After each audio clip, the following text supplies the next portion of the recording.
good morning or good afternoon, depending on when you are watching this. For me, it's early in the morning before the kids wake up, so I'm going to read chapter 20, hopefully uninterrupted. A nearly forgotten story, and the word ladder is story, store, stare, stars, sears, hears, heirs. 15 minutes later, after Norbridge had explained to Selina Himes that the library was closed, and she departed with a silent nod, Elizabeth and Freddie found themselves being given a tour of Norbridge's living quarters by both Norbridge and Leona. The place was a marvel. A vast spread of 5 rooms overstuffed with furniture and photographs and paintings and books and knickknacks from the many decades of the Falls family's residence at Winter House. There was an enormous dining room and living room with bookcases and cabinets, chandeliers, and huge Winter Mountain murals on the wall. There were 3 bedrooms furnished like mountain lodges and brightened with Christmas-colored curtains and graceful lamps and gilded mirrors. I'm like, glided mirrors doesn't sound right. And gilded mirrors. A den with a roll-top desk and stately bureaus and walls lined with bookshelves. In fact, shelves, some with books and some with piles of antiques in boxes and jars, stood along almost every wall in every single room. Now that the tour was over, however, the 2 children were sitting on a sofa sipping chamomile tea, while Leona and Norbridge settled themselves on a sofa of their own. Norbridge was stroking his beard and seemed to be trying to figure out what it was he wanted to say. "So just what were you 2 doing up at such a late hour?" Norbridge asked. "Discussing whatever it was you were discussing in front of the library with a guest like Selina Himes. It's just quite a mystery to me." Freddie was about to say something, but Elizabeth looked to him and lifted her hand. Whatever explaining needed to be done would have to come from her, she realized, and she decided the main thing now was to tell the truth. She stared at the ornately carpeted floor. "It was my idea," Elizabeth said, her gaze shifting from the floor to Freddie and then back to the floor. "I don't really know what I was thinking or what I thought was going on, but on my first night here, just sort of by accident, I saw you, Norbridge, through the library windows looking at the books with the flashlight. Then I came here the next night and came inside the library, and I saw you and Leona looking again and talking about Selina Himes and her husband." She looked up. "I should have said something, and I'm really sorry about it. But I got scared and I didn't know what to do, so I stayed quiet. I thought you'd get mad." "You see," Norbridge said, looking to Leona and pinching his own ear with a couple of rough tugs, "my hearing's better than yours. I knew I heard something that night." He turned back to Elizabeth and scowled. "Anyway, all right, so you were spying on me?" She shook her head. No. I was just curious is all. And then the last 2 nights I was looking through my peephole and I saw you going back to the library." "So you decided that tonight you would figure out what I was doing," Norbridge said. He pointed to Freddie. "With your partner in crime." He leaned forward, tilting slowly toward the 2 children. "A regular Bonnie and Clyde. A Hansel and Gretel. A Batman and Robin. A Calvin and Hobbes. A Jack and Norbridge," Leona said, placing a hand on his forearm. "You're getting a little carried away." He sat back on the sofa and folded his arms. "I'm sorry. Go on." Freddie put his hands up and began to speak, but Elizabeth cut him off. "I talked him into it. I'm the one who started all this. I'm so sorry." She set her hands in her lap and looked at them. "You could have just asked, said Leona. Elizabeth looked up, but only at her teacup. "I probably should have." She glanced at Norbridge. "I was just curious about why you were going to the library every night and, well," she wanted desperately at that moment to trust Norbridge, but doubts still troubled her. "Are you a book thief?" she blurted out. "A what?" Norbridge said, confusion tightening his face. He looked to Leona. "Thick beef. What did she say?"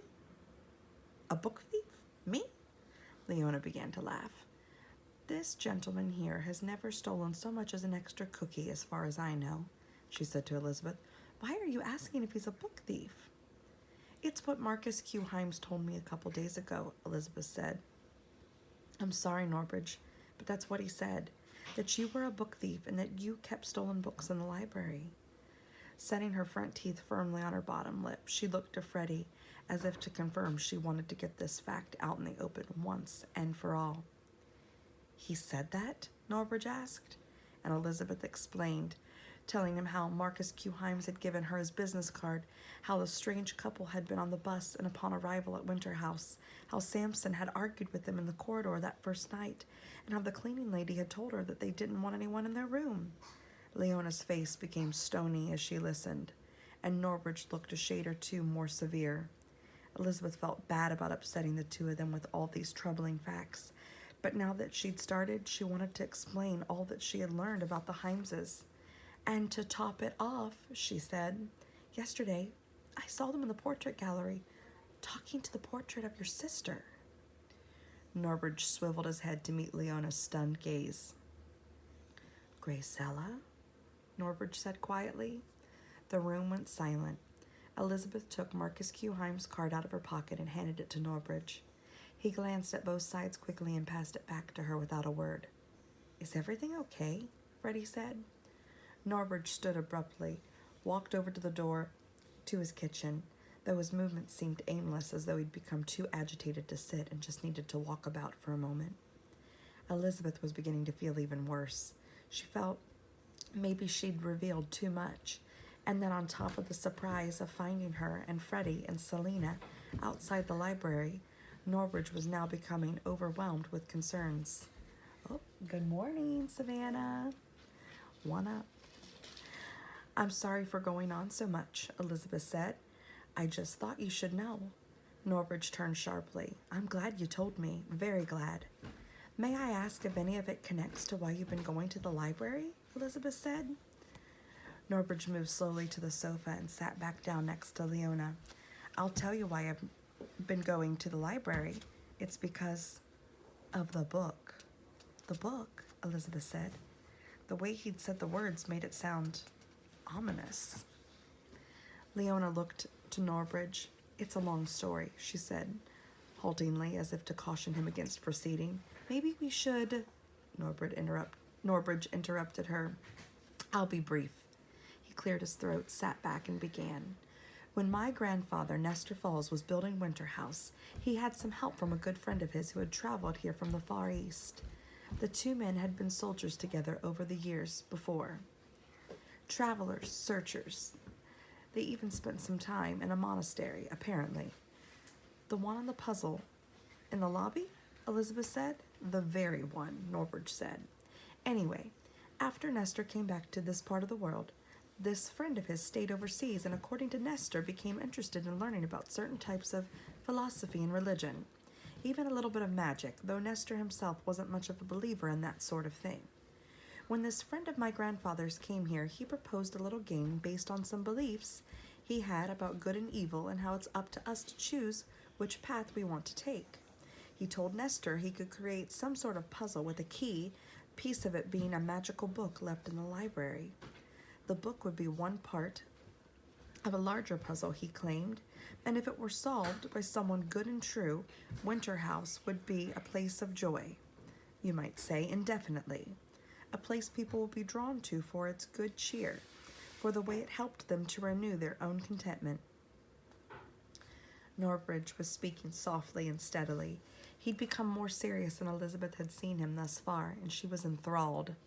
There was something about the way he spoke that reminded her of the magic trick he'd performed during dinner 2 nights before, but she couldn't put her finger on just what it was.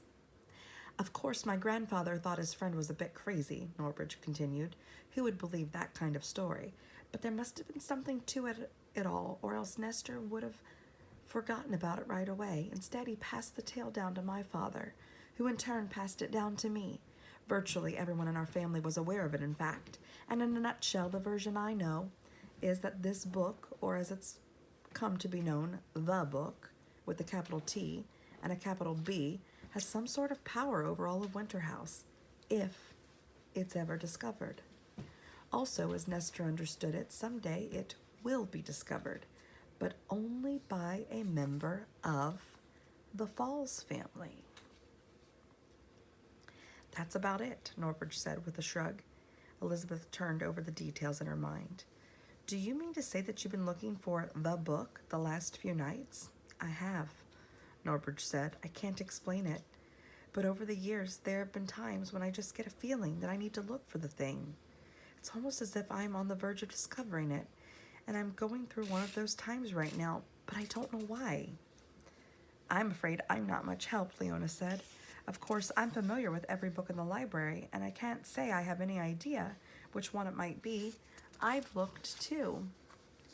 Do you know, Norbridge said, I can go years without ever even thinking about the book, and then all of a sudden I just get this feeling as if it's crucial that I find it. He paused. It's like the feeling you get when you're certain something's about to happen, but you just aren't sure what it is. Elizabeth felt Norbridge staring hard at her. Have you ever felt that way, Elizabeth? She had been growing increasingly agitated as he spoke. She felt he was describing the feeling better than she had ever described it herself. I have, she said. Does anyone know what's in the book? Freddie said. What's it about? No idea, Norbridge said. That's the thing. I sort of think one day I'll pull a book off the shelf and something will leap out at me and I'll just know I found it. Until then, I suppose I'll just keep looking. What if it's just an old story? Elizabeth said, although she had been thinking all the while about a guide for children. I mean, maybe there's nothing to it. As she said the words, something inside herself wasn't convinced. She felt certain the story about the book was true. Could be, Norbridge said, nodding. It very well could be, but there must be something more to it, or Nestor never would have considered it important.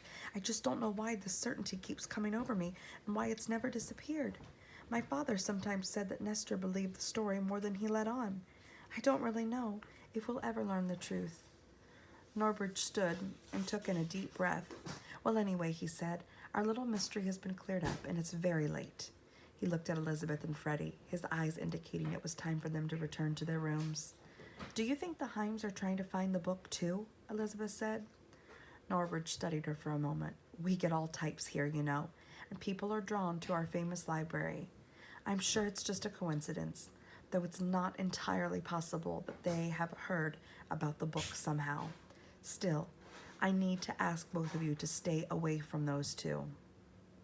We get plenty of oddballs at Winter House, as you might imagine, so no more spying or playing detective, okay? Not a problem, Freddie said. Elizabeth nodded. I understand, she said, though she couldn't really picture herself forgetting the whole thing. I appreciate everything that you've told me about the Himeses, Norbridge said, and I will follow up with them as needed.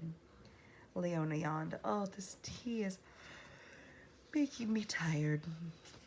Elizabeth understood it was time for her and Freddie to leave, even though she now felt not so much that a mystery had been solved, as so much that it actually had been deepened.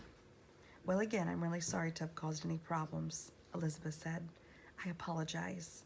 It's all right, Norbridge said. He lifted both hands as if to banish any possible bad feelings. And then he looked to Freddie. How's the project coming? I'm nearly broke and need to start selling those wonder logs of yours. I'll have a new set of specs for you by tomorrow afternoon, Freddie said. I think I'm getting close. You ought to be paying that young man, Leona said. Lifetime supply of Flortian, Norbridge said. I was just wondering one more thing about the book, Elizabeth said, not quite ready yet to leave the subject behind. You said everything would be okay at Winter House if someone good solved the puzzle. But what if someone not so good did? Ah, that's the real mystery, Norbridge said. About the only part of the legend of the book I forgot to mention was that supposedly, if it falls into the wrong hands. What? Elizabeth said. Well, Norbridge said, supposedly, if the wrong person came into possession of the book, the person could destroy Winter House. Leona clicked her tongue.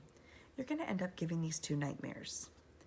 As if a window had been opened and a cold breeze was blowing over her, Elizabeth realized the feeling was beginning to stir. She lifted her chin. the better to listen for what might come next, and she opened her eyes wide. "Are you okay, dear?" Leona said. A boom came from behind the door of Norbridge's den, and Elizabeth, Freddie, Norbridge, and Leona stood and rushed to see what happened. I mean, I told you guys this is a good book. Does it not just get more mysterious by the chapter? I love it. Chapter 21, the bookseller's card, and the word ladder will be card, care, core, corn, torn, turn. Cannot wait to share with you the next chapter. Have a great day.